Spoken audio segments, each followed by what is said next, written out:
Bizarre Brain Comics.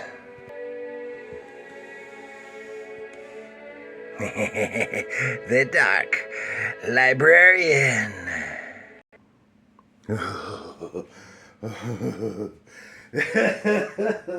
Oh, hello, my comic book fiends.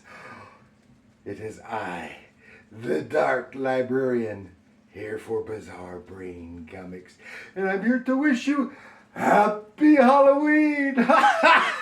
And this is the end of Spooktober here at Bizarre Brain Comics. Oh, and I have a new terror tome to tell you, except it isn't very terrifying. No. For a change, for Spooktober, we're going to have something on the lighter side, on the funny side. Funny monsters. Yes, and I have Mr. Bones here to help me. And what he is holding today is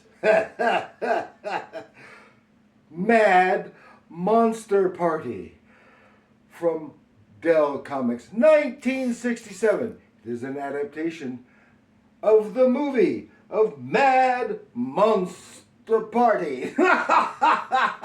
Oh, what? You say you've never heard of this? Probably not. Most people haven't. But it is has kind of a cult following. Yeah, that's not what I mean. It is very lighthearted and very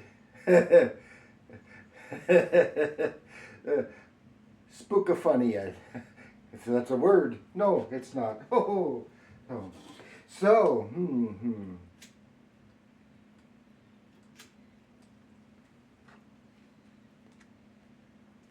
let us return to the library's dungeon, where we can delve into the depths of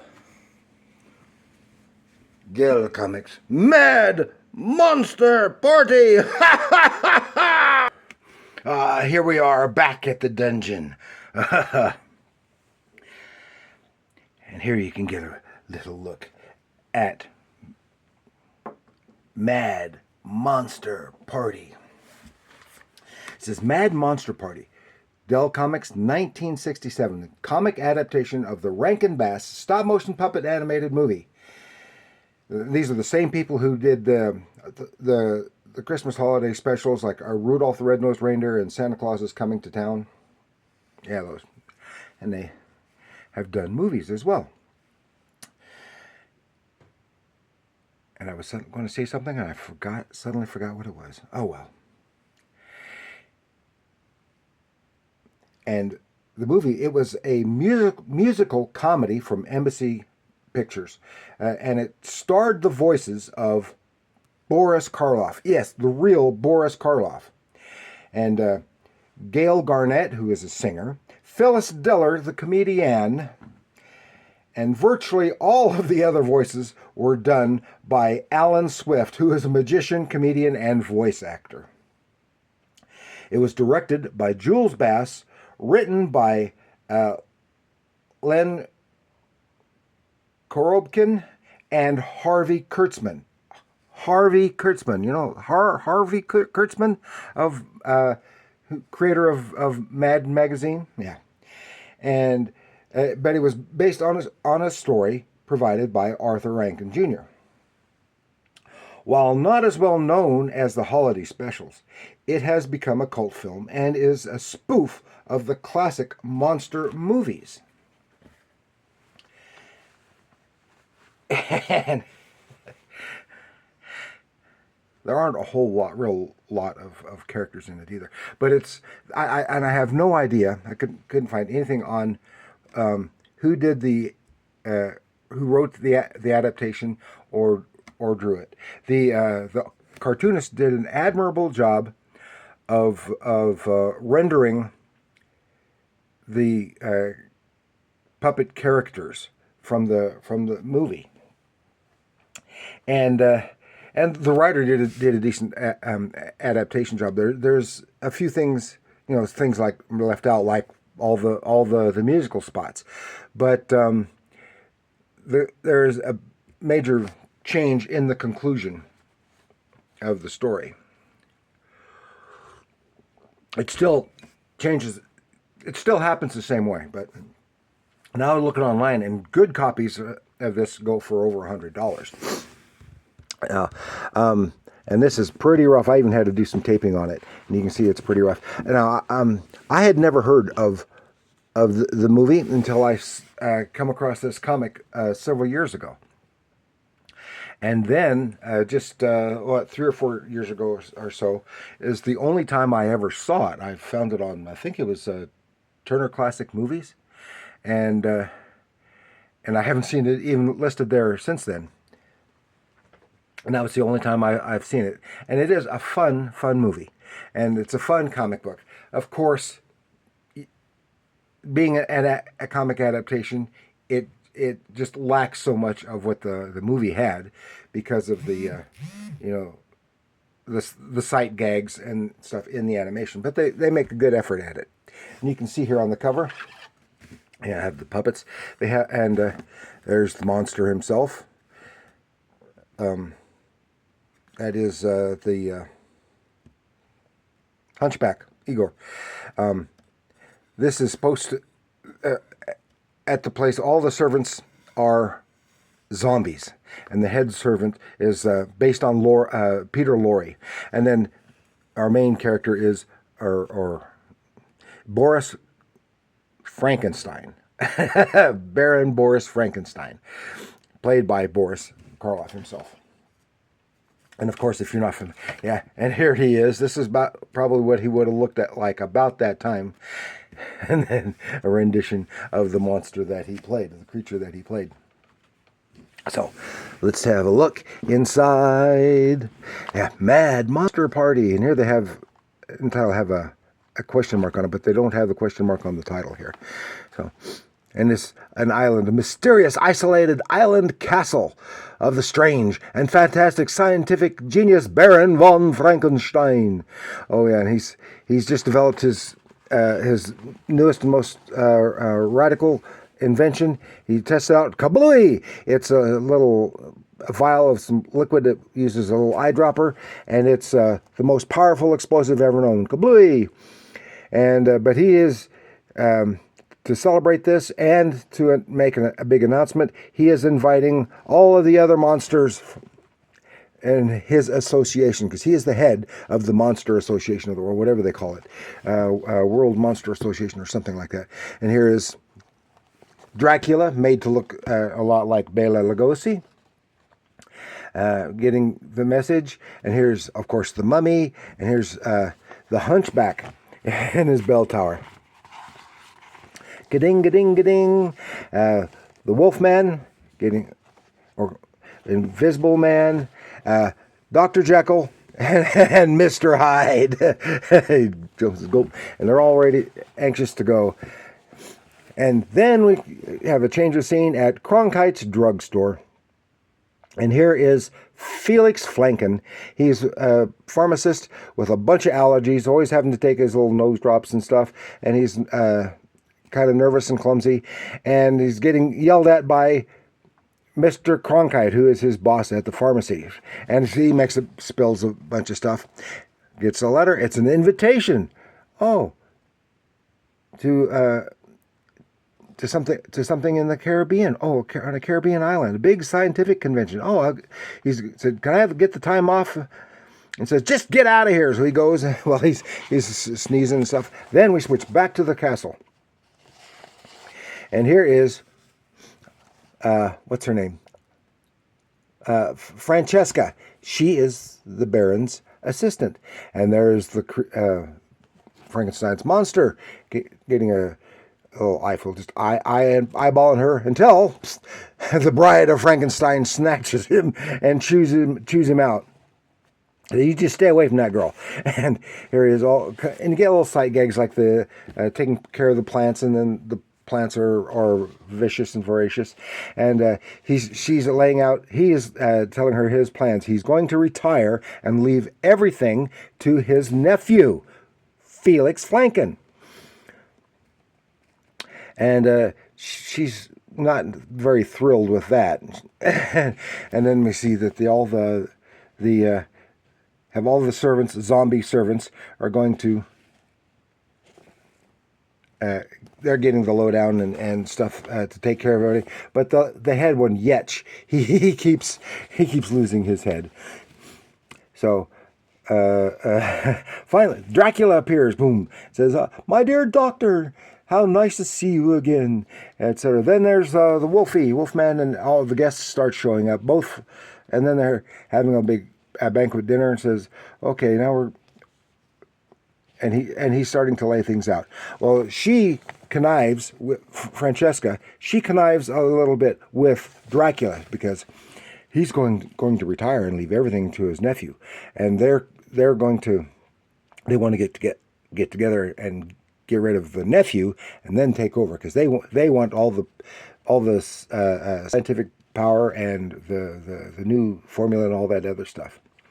But they're being spied upon by the Bride of Frankenstein, which was Phyllis Diller, even made her look like Phyllis Diller, until the creature himself intervenes. And then they have a bunch of little sight gags. It's funny. Then Felix is arriving. The ship won't dock at that island, so they send him out in a rowboat.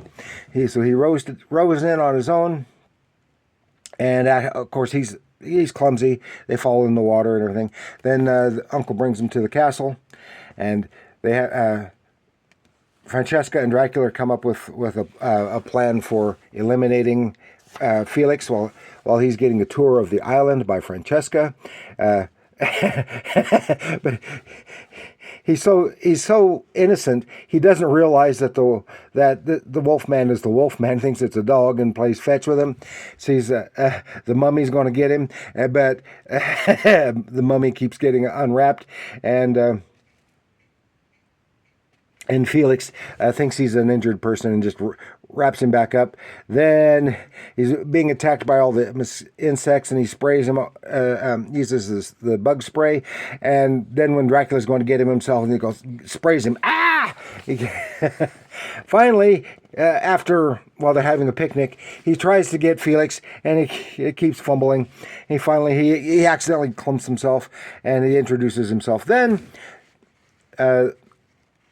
Uncle Boris showing him around the castle, sees the old flying saucers that he had made and haven't used in quite a while, and everything else. And this is when he tells him that he is going to retire, and Felix is supposed to take his place. But he doesn't want to be evil. He doesn't want. He likes his job.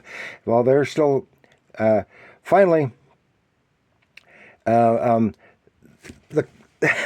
The conspirators are at odds with one another, and they all turn on Francesca. She gets away, and said, "Oh, the one monster he didn't invite, and he doesn't want." And she sent an invitation to him. While they're all chasing her, she jumps out the window, and Felix happened to be outside. He wanted to go fishing, and he's fishing in the moat. He saves Francesca from the crocodiles in the moat, and she just kind of just suddenly falls in love with him, and he falls in love with her, and they decide they're going to run away together. She's got an escape boat on the other side of the island, and they're rushing while the other monsters are after him. He's getting so tired, and he has to carry her for a while, and finally they catch up and they carry her off, but Felix is knocked out. They run off with Francesca, and she's a prisoner, and suddenly he starts sneezing when he goes to confront them, and he gets out, his nose drops, and the monsters, think it's the big explosive that they got. So he bluffs them, and they cower until suddenly we see, what's this? Another monster coming and it's a big monster. Uh-oh, what is it? And it looks like a giant version of the Gill Man. Now, this is where it's different from the movie. In the movie, it was King Kong instead of the creature from the Black Lagoon. And I think that may have been because about a rights issue. Because at this time, about this time, Gold Key was doing a comic adaptation of the original King Kong movie. So at the time, Gold Key had the rights to King Kong. So I think that's why they used a version of the Gill Man. And the Gill Man is just gaga over Francesca. He's tearing the place apart. Finally, he finds where she's hidden and snatches her, runs off. Felix wants to save her. Uncle Boris says, "I'll take care of everything. You go get the boat on the other side of the island." So he's rushing to get to the other boat. Well, the Baron gets on one of his flying saucers, and there's the monster on top of the mountain. It was and shooting at the monster. See, this is like a reproduction of this classic scene from King Kong, but of course, it's not King Kong. He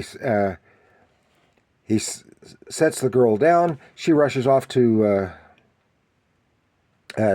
Felix while he has snatched all the monsters and gets Uncle Baron, and the Baron has the formula, tosses it into the volcano, and kablooey! The whole island blows up. Blooey, blooey, blooey, blooey!